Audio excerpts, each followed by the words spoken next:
तो नमस्कार मित्रों, आज આપણે भाग 5 प्रकरण 1 જોવાનું છે MPSW માટે મોસ્ટ આઈએમપી। તો પર્યાવરણની વ્યાખ્યા પ્રમાણે કરી શકાય, બરાબર। આ પ્રમાણે પર્યાવરણની વ્યાખ્યા કરી શકાય કે સમસ્ત બાહ્ય સ્થિતિઓ અને પ્રભાવકો। હવે હું તમને ડાયરેક્ટ પ્રશ્ન કઈ રીતે પૂછાય એ જ હું તમને કહી દઈશ, બરાબર। તો કે પર્યાવરણની વ્યાખ્યા શું છે, બરાબર। તો કે સમસ્ત જે બાહ્ય સ્થિતિ હોય છે, બરાબર, તેના પ્રભાવકો હોય છે, એટલે કે તેના અસર કરતા પરિબળો જે હોય તે દરેક સજીવના જીવન ઉપર વિકાસને અસર કરે છે, બરાબર। તો કે સજીવના જીવન ઉપર કોણ અસર કરે છે? તો કે સમસ્ત બાહ્ય સ્થિતિઓ, બરાબર, એટલે કે બહારની જે પરિસ્થિતિઓ હોય છે, સ્થિતિઓ હોય છે, બરાબર, જે અસરકારક પરિબળો હોય છે, બરાબર, એ જીવન ઉપર શું કરે છે? તો જીવનના જે વિકાસ છે એની ઉપર અસર કરે છે, બરાબર, એમ કહેવા માગે છે। હવે વાત કરીએ કે કરે છે અને તેનો સરવાળો આમ, બરાબર, આ જે બધાનો સરવાળો છે, બરાબર, આ જે સમસ્ત મિત્રો અહીંયા શું પર્યાવરણની વ્યાખ્યા શું કરવામાં આવી છે, બરાબર। પર્યાવરણની સ્વાસ્થ્ય આપણું જે પહેલું ચેપ્ટર છે, બરાબર, તો એનું સ્વાસ્થ્ય એટલે કે એની જે ડેફિનેશન શું કહેવા માગે છે કે જે સમસ્ત બાહ્ય પરિસ્થિતિઓ હોય છે, બરાબર, આ સમસ્ત બાહ્ય પરિસ્થિતિ છે એ જે માનવનું જીવન છે, બરાબર, માનવનું જીવન અથવા કે સજીવોના જીવન, બરાબર, માનવ અને સજીવોના જીવન ઉપર જે કોઈ પણ અસર કરે છે આ તમામ અસરોનો સરવાળો, બરાબર, એને શું કહેવાય છે? તો કે પર્યાવરણીય સ્વાસ્થ્ય કહેવામાં આવે છે। શું કહેવામાં આવે છે? પર્યાવરણીય સ્વાસ્થ્ય। ઓકે, આઈ હોપ મિત્રો તમને સમજણ પડી રહી છે। ઓકે, તો જોઈએ કે મનુષ્યમાં થતી બીમારીઓ પર્યાવરણના પ્રતિકૂળ તત્વો જેવા કે હવા, પાણી, જમીન, પ્રદૂષણ, ખરાબ આવાસ વ્યવસ્થા, રોગવાહક કીટકો અને પશુઓની હાજરીને કારણે થઈ શકે। તો મિત્રો અહીંયા પ્રશ્ન એવો પૂછી શકે, બરાબર, કે મનુષ્યમાં જે બીમારી છે, બરાબર, તો બીમારી થવાના કારણ શું કયા નીચેના પૈકી કયા નથી, બરાબર, એમ પૂછે, બરાબર। તો આ બધા શું છે? તો કે પ્રતિકૂળ તત્વો છે, બરાબર। કેવા પ્રતિકૂળ તત્વો છે? હવે મિત્રો પ્રતિકૂળ તત્વો એટલે કે જે આપણે માનવ જીવન છે એને જે ફિટ બેસતા નથી તેવા તત્વો, બરાબર। એ માનો કે જે પાણી છે, બરાબર, આપણે પાણી સારું પાણી હોય તો એ કેવું કહેવાય છે? તો કે અનુકૂળ કહેવાય છે, બરાબર, એ અનુકૂળ કહેવાય છે। હવે મિત્રો પ્રતિકૂળ એટલે શું? તો કે જે ખરાબ હવા હોય, બરાબર, ખરાબ પાણી હોય, પ્રદૂષણ, જમીનનું પ્રદૂષણ હોય, બરાબર, ખરાબ આવાસ હોય, આ જે વસ્તુ ખરાબ મળે છે આપણે, જે ખરાબ માહોલ મળે છે એને શું કહેવાય? તો મિત્રો એને કહેવાય છે પ્રતિકૂળ તત્વો કહેવાય છે।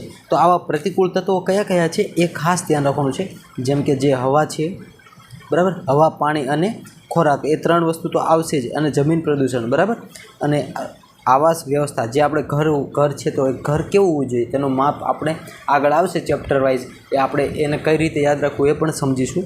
અને રોગવાહક કીટકો, પશુઓની હાજરી, બરાબર, આ જે પશુઓ છે એની હાજરીને કારણે પણ થઈ શકે છે, એટલે કે જે પશુઓ અમુક રોગો જે છે ઝૂનોસિસ છે, એટલે કે પશુઓને કારણે થાય છે। તો આવા પ્રતિકૂળ તત્વોને કારણે શું થાય છે? તો કે મનુષ્યમાં ઘણી બધી બીમારી થાય છે। ઇનકેસ કદાચ અહીંયાથી પ્રશ્ન પૂછે તો શું પૂછે કે નીચેનામાંથી 3 ઓપ્શન હશે, 3 ઓપ્શનમાંથી આ કોઈ પણ હોઈ શકે, બરાબર, કે નીચેનામાંથી કોણ છે એ બીમારી ફેલાવતું નથી, બરાબર। તો કયું પ્રતિકૂળ તત્વ છે? તો આની સિવાય કદાચ એવું પૂછે, આ પાણી આપ્યું છે તો એમ પૂછે કે સારું પાણી, બરાબર, અથવા તો પોર્ટેબલ પાણી, બરાબર। તો પોર્ટેબલ પાણી શું? તો પોર્ટેબલ પાણી એ કોઈ પર્યાવરણ સ્વાસ્થ્યને, જે માનવ સ્વાસ્થ્ય છે એના જીવન ઉપર કોઈ બીમારી લાવતું નથી, અને પર્યાવરણમાં, બરાબર, એક અનુકૂળ જે તત્વ છે, બરાબર, પરંતુ પ્રતિકૂળ તત્વ નથી। ચલો આગળ જોઈએ। હવે મિત્રો હવે વન લાઇનર હું તમને ઇઝીલી સમજાવી દઈશ। તો જો પર્યાવરણના મુખ્ય કેટલા તત્વો છે? પર્યાવરણના મુખ્ય ઓપ્શન હોય 1, 2, 3, 4, તો જવાબ છે 4 તત્વો, બરાબર। ઓકે, હવે આ 4 તત્વોને યાદ રાખવાના છે, બરાબર। તો કે ભૌતિક પર્યાવરણ છે, જૈવિક પર્યાવરણ છે, સામાજિક પર્યાવરણ છે, આર્થિક પર્યાવરણ છે। મિત્રો હવે આ જે ચેપ્ટર છે, આ ચેપ્ટર બધા તમારે કેવું છે, તમે ગોખવા બેસશો તો કોઈ દિવસ નહીં આવડે, એને સમજવાની વસ્તુ છે। તો હું તમને બને ત્યાં સુધી એક ઇઝી ભાષામાં કઈ રીતે યાદ રહે એવો પૂરો પ્રયત્ન કરીશ। તો મિત્રો હવે જે આપણે અહીંયા ડાયરેક્ટ આટલું વન લાઇનર યાદ રાખીશું તો બરાબર એ થોડુંક મુશ્કેલ થઈ જશે, કેમ કે વન લાઇનર ફક્ત નહીં કરવું, કેમ કે જો હવે એમ પૂછે કે ભૌતિક પર્યાવરણ છે એની અંદર કઈ બાબતોનો સમાવેશ થાય? તો કે હવા, પાણી અને ખોરાક, જે આપણી ડેલી નીડ્સ છે, બરાબર, અને કિરણોત્સર્ગ અને અન્ય ભૌતિક પરિબળો કે જેની સાથે વ્યક્તિ વ્યવસાય અને મનોરંજનની મુસાફરી દરમિયાન સંપર્કમાં આવે। એટલે વ્યક્તિ છે એ મનોરંજન કરતો હોય કે મુસાફરી કરતો હોય દ્વારા એને જે સંપર્કમાં આવે તમામ પરિબળો કેમાં આવશે તો કે ભૌતિક પરિબળો. એટલે કે ભૌતિકની અંદર આપણે મેઇન તો ખાસ કયા યાદ રાખવાના છે તો કે હવા, પાણી અને ખોરાક એ કેમાં આવશે તો કે ભૌતિક પર્યાવરણ આવશે. હવે મિત્રો ખાસ આ યાદ રાખજો, હવા, પાણી અને ખોરાક, પરંતુ કિરણોત્સર્ગ, બરાબર, જે રેઝ હોય છે, બરાબર, રેઝ એટલે કે કયા રેઝ આવે તો જો અલ્ટ્રાવાયોલેટ કિરણ આવે, બરાબર, અહીં કિરણોની વાત થાય છે, બરાબર, ગામા રેઝ આવે, બરાબર. જેમ કે ખોરાકને સારો રાખવા માટે આપણે ગામા રેઝનો ઉપયોગ કરીએ, બરાબર, ઓકે. તો આવી વસ્તુ પણ ધ્યાનમાં રાખવાની છે. હવે આ જે તમામ રેસ છે કેમાં, એટલે કે રેસ એટલે કે જે કિરણોત્સર્ગ એટલે કે જે રેસ હોય છે, બરાબર, એ કેમાં સમાવેશ થાય છે તો કે ભૌતિક પર્યાવરણની અંદર થશે, બરાબર. મોસ્ટ ટાઈમ છે મિત્રો, ઓકે. હવે ખાસ હું તમને જે કહેવા માગું છું એ તમને છેલ્લી વાર કહી દઉં કે ભૌતિક પર્યાવરણની અંદર હવા, પાણી, ખોરાક તો છે જ, અને સાથે સાથે કિરણોત્સર્ગ છે, બરાબર. કિરણોત્સર્ગ એટલે તમારે શું જો યાદ રાખવાનું છે કે કોઈ પણ પ્રકારના રેઝ આપ્યા હોય, બરાબર, એક્સરે છે, બરાબર, પછી અલ્ટ્રાવાયોલેટ છે, આ બધા જે રેઝ છે, કિરણો છે, એનો સમાવેશ ભૌતિકમાં થશે. ચલો હવે જૈવિકની વાત કરીએ તો જૈવિક પર્યાવરણમાં કેનો સમાવેશ થશે તો મિત્રો યાદ રાખવાનું છે જૈવિક એટલે કે જીવ, કે જેમાં જીવ આવતો હોય, બરાબર. જેમ કે છોડમાં જીવ હોય છે તો કે યસ, પશુ, પક્ષી, સૂક્ષ્મ જીવો, મનુષ્યનો પણ સંપર્ક, બરાબર, મનુષ્યનો સંપર્ક કરતા હોય. જૈવિક પર્યાવરણ સામૂહિક રીતે રોગપ્રતિકારક શક્તિ, કુદરતી કે રોગપ્રતિકારક શક્તિના વ્યવસાયને શક્તિને અસર કરે છે, બરાબર મિત્રો, ઓકે. હવે શું છે તો કે આ જૈવિક પર્યાવરણ છે શું તો કે ઇનેટ ઇનબોર્ન એટલે કે રોગપ્રતિકારક શક્તિનો વિકાસ કરે છે. હવે તો તમને અહીંયાથી જો વન લાઇનર પૂછવો હોય તો તમને આટલો પૂછી શકીએ કે આ 4 ઓપ્શન હોય, બરાબર, જૈવિક, ભૌતિક, સામાજિક અને આર્થિક. આ 4 ઓપ્શનમાંથી એવું પૂછે કે નીચેનામાંથી પર્યાવરણનું કયું તત્વ રોગ પ્રતિકારક શક્તિને વિકાસને અસર કરે છે, બરાબર. તો આ તમારો જવાબ છે જૈવિક, બરાબર, યાદ રાખજો, ઓકે મિત્રો. ચલો હવે આગળ જોઈએ. હવે જોઈએ સામાજિક. ચલો હવે સામાજિક પર્યાવરણની જો વાત કરીએ તો આમાં વ્યક્તિઓ આવે છે. સામાજિક પર્યાવરણમાં કોણ આવે છે તો કે વ્યક્તિઓ આવે છે, બરાબર, ઓકે. જેના સંપર્કમાં મનુષ્ય પોતાના પરિવાર, સમાજ અને કાર્યસ્થળને કારણે સંપર્કમાં આવે છે. સામાજિક પર્યાવરણ વ્યક્તિના માનસિક સ્વાસ્થ્યને અસર કરે છે. હવે જો અહીંયા સામાજિક પર્યાવરણ છે વ્યક્તિના કેવા સ્વાસ્થ્યને અસર કરે છે તો એ યાદ રાખવાનું છે માનસિક સ્વાસ્થ્યને, બરાબર. જો ઓપ્શન હોય શારીરિક, માનસિક, આર્થિક,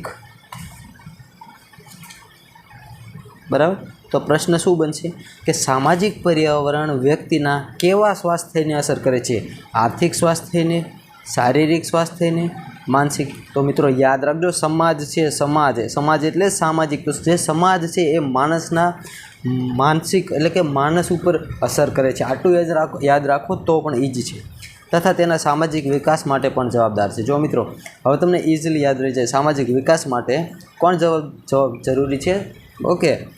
તો યાદ રાખવાનું છે સામાજિક પર્યાવરણ છે એટલે કે એ જરૂરી છે, ઓકે. હવે માનસિક વિકાસને કોણ અસર કરે છે તો સામાજિક પર્યાવરણ. માનસિક સ્વાસ્થ્ય, માનસિક વિકાસને કોણ અસર કરે છે સામાજિક પર્યાવરણ, ઓકે. ચલો હવે આગળ જોઈએ. હવે આર્થિક પર્યાવરણમાં શું છે જોઈએ. આર્થિક પરિસ્થિતિઓ જે વ્યક્તિના જીવનશૈલી અને શિક્ષણ તથા રોજગારીની તકોને અસર કરે છે. હવે મિત્રો રોજગારીની તકોને કયું પર્યાવરણ અસર કરે છે તો કે આર્થિક પર્યાવરણ અસર કરે છે. એ તો નોર્મલ છે, ખબર જ છે. ચલો હવે ગરીબાઈ, કુપોષણ, ચેપી રોગ. હવે મિત્રો જો તમને ડાયરેક્ટ એમ પ્રશ્ન પૂછે કે નીચેના પૈકી કયા પર્યાવરણના કયા તત્વો દ્વારા કુપોષણ થાય છે તો આપણે તો વિચારમાં આવી જાય, બરાબર, કે કુપોષણ કયા તત્વો, કયા પર્યાવરણનો કયો તત્વ છે જે પ્રભાવ કરે છે. તો કુપોષણ છે એ કેનેથી થાય છે તો કે આર્થિક પર્યાવરણથી થાય છે, બરાબર. કુપોષણથી શું થાય તો કે આપણને ખબર છે કે એનિમિયા નામનો રોગ થાય છે, એનિમિયા, બરાબર. તો એટલા માટે અહીંયા જરૂરી છે કે આર્થિક પર્યાવરણ છે એ શેમાં અસર કરે છે તો કે કુપોષણ જેવા રોગોમાં અસર કરે છે. હવે વાત કરીએ કે ચેપી પ્રત્યે આંતરિક નિર્બળતા, બરાબર. હવે જો આંતરિક નિર્બળતા એ ત્રણ એકબીજા સાથે સંકળાયેલા પરિબળો છે. જો મિત્રો હવે આ પ્રશ્ન અહીંયાથી હું તમને કહી દઉં ઓનલાઈનર, બરાબર. તો ગરીબાઈ, કુપોષણ અને ચેપી રોગ પ્રત્યે આંતરિક નિર્બળતા, આ ત્રણેય એકબીજા સાથે સંકળાયેલા પરિબળો છે. ઓકે, તો નીચેનામાંથી કયા 3 પરિબળો જે એકબીજા સાથે આંતરિક રીતે સંકળાયેલા છે, તો બરાબર, અથવા સંકળાયેલા છે પૂછે તો આ 3 આવશે, બરાબર. અને એમ પૂછે કે 3માં કયું નથી, બરાબર. તો પ્રશ્ન શું છે ખાસ સમજો મિત્રો. જો નીચેનામાંથી કયા પરિબળો છે જે આંતરિક નિર્બળતા અને એકબીજા સાથે સંકળાયેલા નથી, અથવા કયું નથી. આ 3 તો આપેલા હશે, તો આની સિવાય કોઈ બીજું હશે તો એ જવાબ બની જશે, બરાબર. ચોથું, તો ગરીબાઈ છે, કુપોષણ છે અને ચેપી રોગની આંતર નિર્બળતા છે. ચેપી રોગ પ્રત્યે આંતરિક નિર્બળતા. હવે ચેપી રોગ પ્રત્યે આંતરિક નિર્બળતા એટલે શું? તો કે જે રોગ પ્રતિકારક શક્તિ છે, બરાબર, રોગ પ્રતિકારક શક્તિ, બરાબર. હવે એ ન મળે એટલે શું થાય? તો રોગ પ્રતિકારક શક્તિ ન મળે એટલે આપણે શું અનુભવ કરીએ? તો કે ચેપી રોગ પ્રત્યે આંતરિક નિર્બળતા અનુભવીએ, બરાબર. આંતરિક નિર્બળતા એટલે કે આપણે અંદરથી કેવા નિર્બળ થઈ જઈએ. તો કેમ? તો કે આર્થિક પરિસ્થિતિ નબળાઈ હોવાને કારણે શું થાય? તો કે કુપોષણ થશે. ત્યારબાદ શું થશે? તો કે આંતરિક પરિસ્થિતિ છે શરીરની એ નબળી પડશે, એટલે એ નિર્બળ થશે અને ગરીબાઈ આવશે. તો આ ત્રણેય જે સબ્જેક્ટ છે એકબીજા સાથે જોડાયેલા છે, આ ખાસ યાદ રાખવાનું છે. તો હવે મિત્રો વાત કરીએ, ઓકે, તો હવે વાત કરીએ વ્યાખ્યા.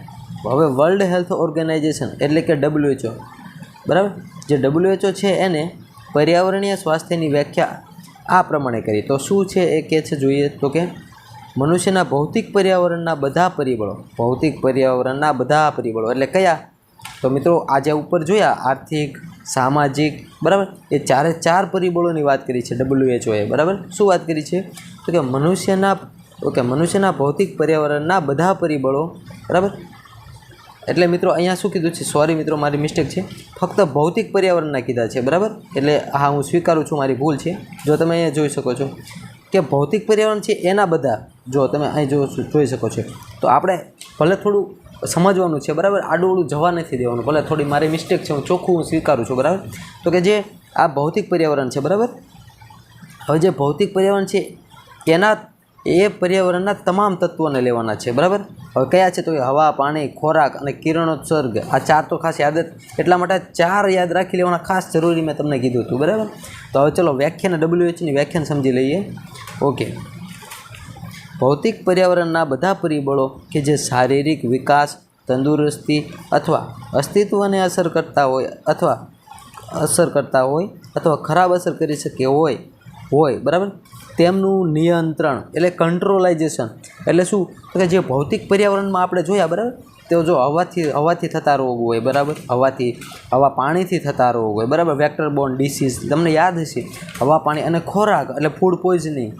એટલે આ વ્યાખ્યામાં ટોટલ આ બધું કહેવા માગે છે WHO કે હવા, પાણી, ખોરાક દ્વારા જે રોગ થાય છે, આ તમામ રોગો છે, બરાબર.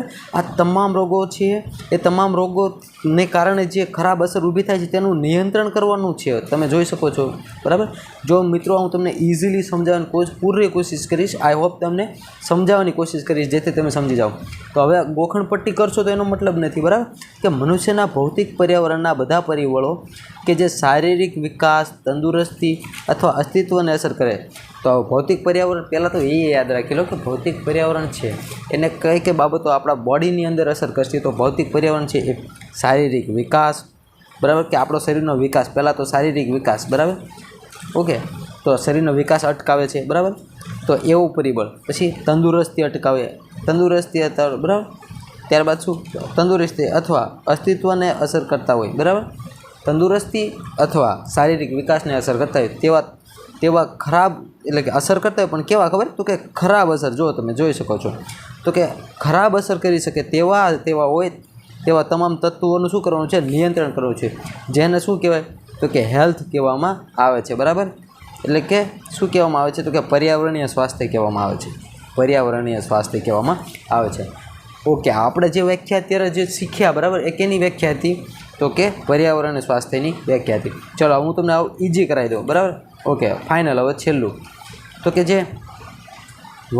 મનુષ્યના ભૌતિક પર્યાવરણના બધા પરિબળો જેવા કે જેના શારીરિક અને શરીરની તંદુરસ્તીને શારીરિક વિકાસ અને તંદુરસ્તીને ખરાબ રીતે અસર કરી શકે તેવા પરિબળોનું નિયંત્રણ કરવાનું છે. તો હવે હું તમને હજુ ઇઝીલી કરી દઉં કે આ જે ભૌતિક પર્યાવરણ છે, બરાબર, કે ભૌતિક પર્યાવરણ એવા હોય કે જે શારીરિક વિકાસને તંદુરસ્તીને અસર કરે તો એને રોકી દેવાનું અથવા નિયંત્રણ કરવા. તો એને નિયંત્રણ જે કરવામાં આવે છે તેને શું કહેવામાં આવે છે? તો કે પર્યાવરણીય સ્વાસ્થ્ય કહેવામાં આવે છે. પર્યાવરણ સ્વાસ્થ્ય એટલે કે પર્યાવરણ સ્વાસ્થ્ય એટલે કે શારીરિક વિકાસ અને તંદુરસ્તીને જે અટકાવે તેને અટકાવી દેવું. જો ઇઝીલી કહી દઉં, પર્યાવરણીય સ્વાસ્થ્ય એટલે શારીરિક વિકાસ અને તંદુરસ્તીને ખરાબ રીતે અસર કરે. શારીરિક વિકાસ અને તંદુરસ્તીને ખરાબ રીતે અસર કરતા ભૌતિક પરિબળોના તમામ જે તત્વો છે એને નિયંત્રણ કરવાનું, એટલે એને રોકવા. તેને શું કહેવામાં? તો કે પર્યાવરણીય સ્વાસ્થ્ય કહેવામાં આવે છે. શું કહેવામાં આવે છે? પર્યાવરણીય સ્વાસ્થ્ય કહેવામાં આવે છે. ચલો પેજ નંબર 2 જોઈએ. આપણે આખું પૂરું કરવાનું છે. ઓકે, તો મિત્રો હવે વાત કરીએ આગળ. પર્યાવરણ સંબંધિત સ્વચ્છતા એક શાખા છે, બરાબર, જેમાં મનુષ્યના સ્વાસ્થ્ય અને તંદુરસ્તીને અનુકૂળ પરિસ્થિતિ બનાવવા એન્જિનિયરિંગ પદ્ધતિનો ઉપયોગ થાય છે. જો મિત્રો, હવે આ જે અત્યારે જે શરૂઆતના જે આ ભાગ નંબર 4 અને 5 એમાં તમે કોઈ પણ પ્રકારની ઉતાવળ ન કરશો જો તમારે શીખવું હોય તો, બરાબર. ઓકે, ચલો હવે શરૂઆત કરી દઈએ. ઓકે, તો પર્યાવરણ સંબંધિત સ્વચ્છતા એક શાખા છે. પર્યાવરણ સંબંધિત સ્વચ્છતા એ શું છે?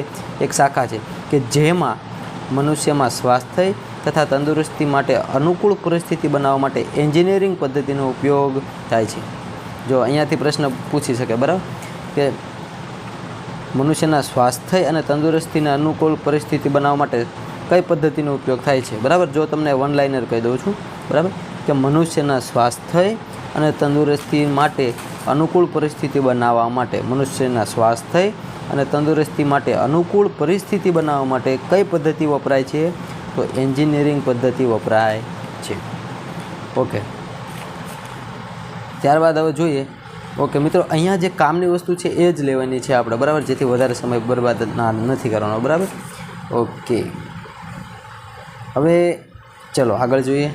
હવે થોડું આ એક હિસ્ટ્રી ટાઈપનું છે, બરાબર, આ પૂછાય છે, બરાબર, એટલે મોસ્ટ આઈએમપી છે, કહી દઉં તમને.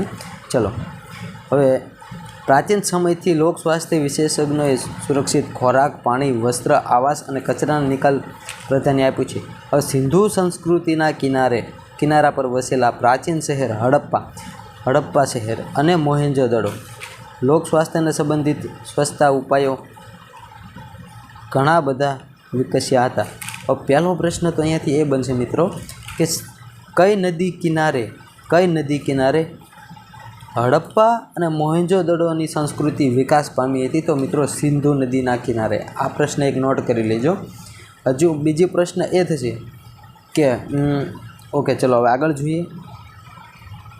ઈસવીસન પૂર્વ 4th સદીમાં ચંદ્રગુપ્ત મૌર્ય રાજાએ રોગોની નોંધણી સારી વ્યવસ્થા વિકસાવી હતી. તો હવે ચંદ્રગુપ્ત મૌર્ય કઈ સદીમાં થઈ ગયો? તો યાદ રાખવાનું, 4th સદીમાં. હવે 4th સદીમાં ચંદ્રગુપ્ત મૌર્યએ શું કાર્ય કર્યું? તો કે રજિસ્ટ્રેશન એ વખતે કર્યું. કે કોને કર્યું? તો કે રોગોનું રજિસ્ટ્રેશન. જેમ કે આપણે અહીંયા ખબર છે ગવર્મેન્ટે હાલ નોટિફાયેબલ રોગો જાહેર કર્યા છે કે અમુક પ્રકારના જે રોગો છે, ટીબી છે એ પ્રકારના, બરાબર, તો એને નોટિફાયેબલ રોગ કહેવાય, બરાબર, એટલે ગવર્મેન્ટને જાણ કરવી. એ વખતે એ સમય એટલે કે કયો સમય? તો કે 4th સદીમાં જે ચંદ્રગુપ્ત મૌર્ય હતો, બરાબર, ચંદ્રગુપ્ત મૌર્યએ, બરાબર, કયું તળાવ બનાવ્યું હતું? તો મિત્રો કમેન્ટ બોક્સમાં જો તમને ખબર હોય તો જરૂર કહેજો. તો ચંદ્રગુપ્ત મૌર્યએ શું કાર્ય કર્યું? તો કે રોગોની નોંધણી માટે વ્યવસ્થા વિકસાવી હતી. તો રોગોની નોંધણી માટે કયા રાજાએ વ્યવસ્થા કરી હતી? તો મિત્રો ચંદ્રગુપ્ત મૌર્ય યાદ રાખવાનું છે. અને સ્વચ્છતા જાળવવા માટે સજ્જ રાજ્ય જવાબદાર હતું, બરાબર, સ્વચ્છતા જાળવવા માટે રાજ્ય જવાબદાર હતું. કયા રાજાના સમયમાં? તો યાદ રાખજો, ચંદ્રગુપ્ત મૌર્યના સમયમાં. ચલો હવે કૌટિલ્યના, હવે મિત્રો જોઈએ થોડાક. ઓકે, કૌટિલ્યના અર્થશાસ્ત્રમાં યોજના, કચરાનો નિકાલ, ઉપદ્રવ અટકાવો અને મૃતકોના નિકાલનું વિસ્તૃત વર્ણન આપેલ છે. તો હવે પહેલી વસ્તુ તો એ કે અર્થશાસ્ત્ર કોણે લખ્યું છે? તો કે કૌટિલ્ય. હવે કૌટિલ્ય એટલે કોણ? તો મિત્રો એનું બીજું નામ કોણ છે? તો મિત્રો ચંદ્રગુપ્ત મૌર્યના જે સમયમાં જ આ થઈ ગયા, બરાબર, આ 4th સદીની વાત ચાલે છે, બરાબર. તો એ આ છે અર્થશાસ્ત્રી, બરાબર. જો તમને ખબર હોય તો કમેન્ટ બોક્સમાં જરૂર કહેજો. કૌટિલ્ય એટલે કોણ? તો કે ચાણક્ય, બરાબર. જે ચાણક્ય છે, બરાબર, ચાણક્ય કયા સમયમાં થઈ ગયા? 4થી સદીમાં. અને કયો રાજા હતો? ચંદ્રગુપ્ત મૌર્ય. હવે મિત્રો એક વાત આ વસ્તુ યાદ રાખજો કે ચંદ્રગુપ્ત મૌર્યનું જે કૌટિલ્ય છે, બરાબર, કૌટિલ્ય એટલે કોણ? તો કે મિત્રો આ જે રાજા છે, બરાબર, એના દરબારમાં છે આ રાજગુરુ હતા, બરાબર. ઓકે, હવે આમની સ્ટોરી પણ જોવા જેવી છે, એ તમે સમયથી જોઈ લેજો, અન્યથા આપણે બીજા કોઈ વિડીયોમાં સમજાવી દઈશું. હવે કૌટિલ્યના અર્થશાસ્ત્રમાં એટલે કે જે અર્થશાસ્ત્ર કોણે લખ્યું છે? તો પહેલાં એ યાદ રાખવાનું છે, કૌટિલ્ય, બરાબર. હવે કૌટિલ્ય એટલે કોણ? તો કે ચાણક્ય. અથવા એમ પૂછે કે ચાણક્યએ કયું પુસ્તક લખ્યું છે? તો અર્થશાસ્ત્ર લખ્યું છે, બરાબર. હવે અર્થશાસ્ત્રની અંદર કઈ આરોગ્યને લગતી કઈ વસ્તુ નીચેના પૈકી કઈ વસ્તુ ન હતી એમ પૂછે તો યોજના હતી. તો કે યસ, યોજના હતી. કચરાનો નિકાલ હતો? તો કે યસ, કચરાનો નિકાલ પણ હતો. હવે ઉપદ્રવ અટકાવો એ પણ હતું. તો જો એ વખતે સમયમાં ચંદ્રગુપ્ત મૌર્યનો જે રાજગુરુ એમ કહી શકાય તો કોણ હતું? તો કે ચાણક્ય નીતિ કોણે લખ્યું છે? આ ચાણક્ય એટલે કૌટિલ્ય, એ જ ચાણક્ય, બરાબર. તો કૌટિલ્ય છે એમનું બીજું નામ શું? તો કે ચાણક્યના જે અર્થશાસ્ત્ર છે એ અર્થશાસ્ત્રની અંદર આ બધી બાબતો હતી જે આરોગ્યને લક્ષી હતી. કઈ બાબત છે? તો કે યોજના એટલે પ્લાનિંગ, કચરાનો નિકાલ, ત્યારબાદ ઉપદ્રવને અટકાવો, આ બધી બાબતોનો. અને ઉપરાંત જે મૃતકોનો નિકાલ, બરાબર, અત્યારે જે કઈ રીતે જે વ્યક્તિ મૃત્યુ પામે છે તો તેનો નિકાલ કઈ રીતે કરવાનો છે, તો આ બધી બાબતો ચાણક્યના અર્થશાસ્ત્રમાં નોટ કરેલી હતી. ચલો હવે આગળ જોઈએ. હવે વાત કરીએ. ઓકે, હવે અશોકની વાત કરીએ તો કે સમ્રાટ અશોકના આદેશમાં પ્રાચીન પાટલીપુત્ર શહેરની, મિત્રો પાટલીપુત્ર એટલે યાદ રાખજો હાલનું બિહાર. પાટલીપુત્ર એટલે હાલ જે બિહાર છે એનું પ્રાચીન સમયમાં કયું નામ હતું? પાટલીપુત્ર. એટલે કે સોરી મિત્રો, આપણે થોડું હિસ્ટ્રીમાં થોડું મજા આવશે તમને, હું જેમ ચલાવીશ તેમ મજા આવશે. ચલો, અશોકના આદેશમાં પ્રાચીન પાટલીપુત્ર શહેરની સ્વચ્છતાની વિસ્તૃત માહિતી દર્શાવે છે, બરાબર. હવે ક્યાં દર્શાવે છે? તો કે અશોકના આદેશોમાં. હવે મિત્રો એક વસ્તુ ખાસ મને કહેજો કે જૂનાગઢની અંદર કયા રાજાના શિલાલેખ આવેલા છે, બરાબર. કમેન્ટ બોક્સમાં જરૂર મને કહેજો, બરાબર. ચલો હવે મિત્રો હજી એક મોસ્ટ આઈમ્પી છે કે હમ્પી જે વડનગર સામ્રાજ્ય છે, બરાબર, એની રાજધાની હતી. હવે વિજયનગર, ઓકે, આ રહી ગયું વાંચવાનું કે હમ્પી જે વિજયનગર સામ્રાજ્યની રાજધાની હતી. તો વિજયનગર શું હતું? તો કે વિજયનગર એક મોટું સામ્રાજ્ય હતું અને એની જે રાજધાનીનું નામ હમ્પી હતું. તો મિત્રો આ હમ્પી છે, વિજયનગર હતું જે સામ્રાજ્ય હતું, એ ક્યાં આવ્યું છે? બરાબર, આઈ થિંક કર્ણાટકમાં આવ્યું છે. તો પણ તમે ગૂગલ કરી જોજો, બરાબર. ચલો આપણે આગળ જઈએ. એકવાર ગૂગલ કરી લેજો, એટલે ક્વેરી થાય એટલે ક્વેરી સોલ્વ કરી દેવાની. અને જો કર્ણાટક હોય તો કમેન્ટ બોક્સમાં જરૂર લખી દેજો. ચલો હવે આપણે આગળ જોઈએ. ઓકે, તો હવે પ્રવર્તમાન સ્થિતિ જોઈએ તો કે દુર્ભાગ્યવશ ઘણા વિકાસશીલ દેશોમાં સામાજિક આર્થિક સ્તરે વિકાસ થયો છે, પરંતુ પ્રવર્તમાન પર્યાવરણ સ્વાસ્થ્ય અત્યંત દયનીય છે. ગેસ્ટ્રોએન્ટેરાઇટિસ એટલે વાહક વેક્ટર જન્ય રોગો અને કૃમિના રોગો ઘણા વિકાસશીલ દેશોમાં હાલ પ્રવર્તમાન છે. આ બધા જ રોગો નબળા પર્યાવરણ સ્વાસ્થ્યને કારણે છે. તો મિત્રો આપણે આ જે પાઠ ભણીએ છીએ એ પાઠ શા માટે? તો એ જે હેલ્થને લગતો પાઠ છે કે પર્યાવરણ જો નબળું હશે તો કેવા પ્રકારના રોગ થશે? તો કહેવાય ગેસ્ટ્રોએન્ટેરાઇટિસ એ ટાઈપની કેટેગરીના રોગ થશે, વાહકજન્ય, બરાબર, વેક્ટર બોર્ન ડિસીઝવાળા રોગ થશે, કૃમિ, બરાબર. કૃમિ એટલે શું? તો કે નિમેટોડાઇસ ટાઈપના રોગ થશે. ત્યારબાદ જે ઘણા વિકાસશીલ દેશોમાં હાલ પણ જે વિકાસશીલ એટલે કે આ ભારત કેવો દેશ છે? તો કે વિકાસશીલ છે. તો આવા દેશોમાં આ બધા રોગ તો છે જ. ચલો હવે આગળ જોઈએ, પેજ નંબર 3 જોઈએ. ત્યારબાદ મિત્રો વાત કરીએ કે ભારતના શહેરો ગામડાના વિકાસના નિયંત્રણ માટે. જો મિત્રો હવે પરીક્ષાલક્ષી પોઈન્ટ શરૂ થઈ ગયા છે, બરાબર. ઓકે, પહેલાં પણ હતા જ. ઓકે, હવે ખાસ ધ્યાન આપજો. ભારતમાં શહેરો ગામડાના વિકાસના નિયંત્રણ માટે ભોર કમિટીએ, બરાબર, વિકાસના નિયંત્રણ માટે ભોર કમિટીએ ઘણી ભલામણ કરી હતી.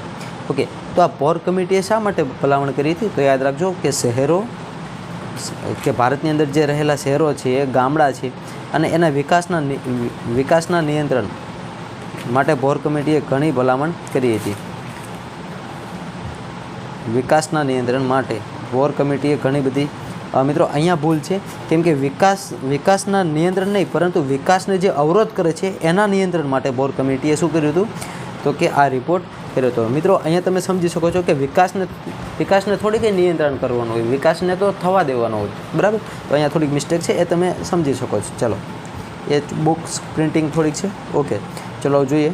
હવે પર્યાવરણ સ્વાસ્થ્ય સમિતિ 1948, પર્યાવરણ સ્વાસ્થ્ય સમિતિ 1948 40 વર્ષના સમયગાળા. ઓકે મિત્રો, અહીંયા તમારે ખાસ ધ્યાન રાખવાનું છે. જો મિત્રો હું તમને જણાવી દઉં. ઓકે, તો પર્યાવરણ સ્વાસ્થ્ય સમિતિ 1948. હવે પર્યાવરણ સ્વાસ્થ્ય સમિતિની સ્થાપના પૂછે કે તો યાદ રાખવાનો છે આ આંકડો 1948. તો હવે ભોરે સમિતિ પૂછે તો કઈ આવશે? તો મિત્રો એ પણ આપણે ખાસ યાદ રાખવાનું છે, જેથી કોઈ મિસ્ટેક ના થઈ જાય. 1946, બરાબર. ઓકે, હવે હું તમને જે કહેવા માગું ખાસ યાદ રાખજો કે 40 વર્ષ. તો આજે પર્યાવરણ સ્વાસ્થ્ય સમિતિ 1948 વાળી છે અને 40 વર્ષના સમયગાળામાં તબક્કાવાર ભારતની 90% વસ્તીને સુરક્ષિત પાણી પહોંચાડવાની યોજના સૂચિત કરી હતી. ઓકે, તો શું વાત છે? તો કે 40 વર્ષની અંદર જે ભારતના લોકો છે ને 90% કેવું પાણી પહોંચાડવું છે? 90% પાણી એ 90% વસ્તીને યાદ રાખજો. 90% વસ્તીને, 90% પાણી નથી. જો અહીંયા મારી મિસ્ટેક છે, હજી હું તમને ક્લિયર કહી દઉં, બરાબર. શું છે કે 90% વસ્તીને, બરાબર. આ 90% શું છે? તો કે 90% જે વસ્તી છે, બરાબર, એ આ 90% લોકોને 90% વાળી જે વાળી વસ્તી છે, બરાબર. એટલે 90% વાળી વસ્તી છે, બરાબર. 90% વાળી વસ્તી છે એ તમામ વસ્તીને કેવું પાણી મળે? તો કે પોર્ટેબલ એટલે કેવું? તો કે પીવાલાયક શુદ્ધ પાણી મળે. હવે એનું પ્લાનિંગ ક્યારે થયું હતું? તો કે પર્યાવરણ સ્વાસ્થ્ય સમિતિ 1948માં જ થઈ ગઈ હતી અને 40 વર્ષમાં, બરાબર. 40 વર્ષના સમયગાળામાં આ બધું નક્કી ત્યારથી થઈ ગયું હતું, બરાબર. ચલો હવે આગળ જોઈએ. ઓકે મિત્રો, જો મિત્રો કદાચ તમને સમજણ ના પડે તો 1-2 વાર આરામથી જોઈજો, બરાબર. ફાસ્ટ ફોરવર્ડ કર્યા વગર, તો તમને સમજણ પડી જશે. ઓકે, અને આ હું તમને મારી જે ચલાવવાની સ્ટાઇલ છે એકદમ ઇઝી રીતે યાદ રહેશે એવી તો હું ટ્રાય કરીશ, બરાબર. અને ફટાફટ ભાગવાનું હોય છે તો એવું તો આપણને ફાવશે નહીં, કેમ કે આપણે સમજાવવાની ટ્રાય કરવાની છે એટલા માટે. 1980ના સંયુક્ત રાષ્ટ્રીય આંતરરાષ્ટ્રીય પાણી પુરવઠા અને સ્વચ્છતા દર્શક 1981થી 90. મિત્રો જો સબસ્ક્રાઈબર વધી જશે ને તો આપણે મોટું બોર્ડ લેવું છે, કેમ કે આમાં લખવામાં એટલી તકલીફ પડે છે ને. ઓકે, મીન્સ કે આ ચલો. ઓકે, 1990માં સંયુક્ત રાષ્ટ્રીય આંતરરાષ્ટ્રીય પાણી પુરવઠા અને સ્વાસ્થ્ય દર્શક 1981 અને 90 યોજના શરૂ કરી હતી, બરાબર. હવે કઈ યોજના શરૂ કરી હતી? બરાબર, તો કે યાદ રાખવાનું છે આંતરરાષ્ટ્રીય પાણી પુરવઠા અને સ્વચ્છતા દર્શક, બરાબર. અને 1980ના સંયુક્ત રાષ્ટ્ર દ્વારા, બરાબર. સંયુક્ત રાષ્ટ્ર એટલે કયું? તો યુનાઇટેડ નેશન્સ, બરાબર, UN. યુએનની સ્થાપના ક્યારે થઈ? તો કે 24 ઓક્ટોબર. હવે જે બાકીનું વર્ષ છે એ કમેન્ટ બોક્સમાં જરૂર જણાવી દેજો. ચલો આગળ જોઈએ આપણે, કેમ કે મને નથી ખબર. ઓકે, હવે 1980માં સંયુક્ત રાષ્ટ્ર એટલે UN આંતરરાષ્ટ્રીય પાણી પુરવઠા અને સ્વચ્છતા દર્શક 1981થી 90માં યોજના શરૂ કરી હતી, બરાબર. આ યોજનાનું નામ યાદ રાખી લેજો, આંતરરાષ્ટ્રીય પાણી પુરવઠા અને સ્વચ્છતા દર્શક 1981 અને 1990માં યોજના શરૂ કરી હતી. કોણે શરૂ કરી હતી? તો કે UN દ્વારા શરૂ કરવામાં આવી હતી. કઈ યોજના? તો કે આંતરરાષ્ટ્રીય પાણી પુરવઠા અને સ્વચ્છતા દર્શક. અને કયા સમયગાળામાં? તો કે 1981થી 1990. ઓકે મિત્રો, ચલો આગળ જઈએ ફટાફટ. બસ આપણે આ ચેપ્ટર પૂરું જ કરી દેવાનું છે. ઓકે, તો હવે વાત કરીએ. ઓકે, 1990 સુધીમાં સુરક્ષિત પાણી સ્વચ્છતા પૂરો પાડવાનો હતો. ઓકે, પાણી પૂરું પાડવા સ્વચ્છતાના પ્રાથમિક આરોગ્ય સંભાળનો પણ એક ભાગ છે, બરાબર.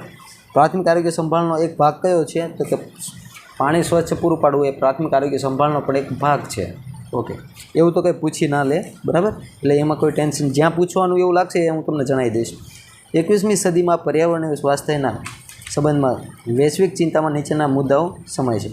તો સુરક્ષિત પાણી પુરવઠો, સ્વચ્છતા, જૈવિક પરિસ્થિતિની જાળવણી, નિરંતર વિકાસ, global warming, greenhouse effect, acid વર્ષા, બરાબર. તો આ બધી બાબતો 21મી સદીમાં પર્યાવરણ અને સ્વાસ્થ્ય સંબંધોમાં આ ચિંતાના વિષયો છે, બરાબર.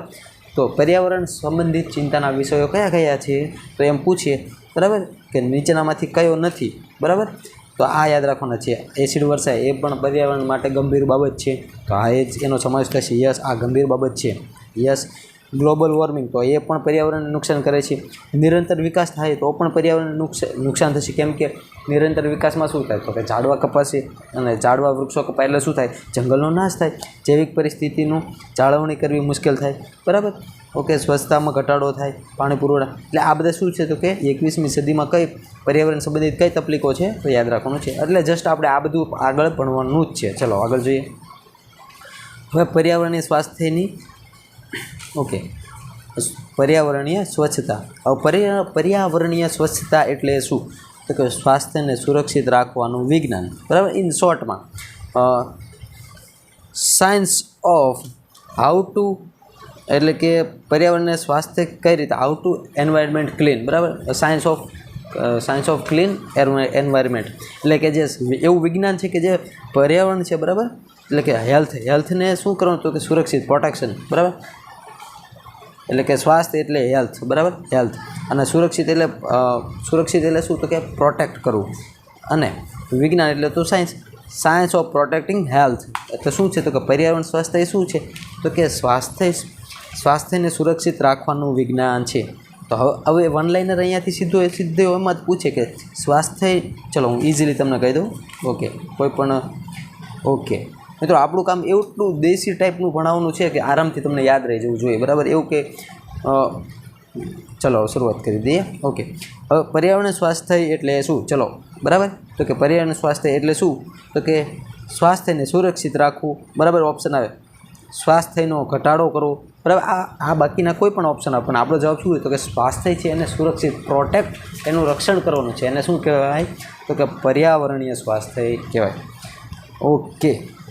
ચલો હવે જોઈએ એની અંદર તો કે ભૂતકાળમાં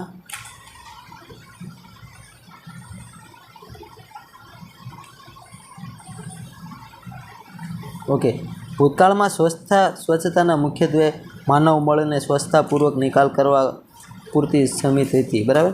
તો કે ભૂતકાળમાં જે સ્વચ્છતા કઈ રીતે માપતા હતા કે જો માનવ મળને વ્યવસ્થિત રીતે નિકાલ કરવામાં આવે એના પૂરતી જ હતી, બરાબર. એનાથી આગળ કંઈ વધુ વિચાર્યું નહોતું.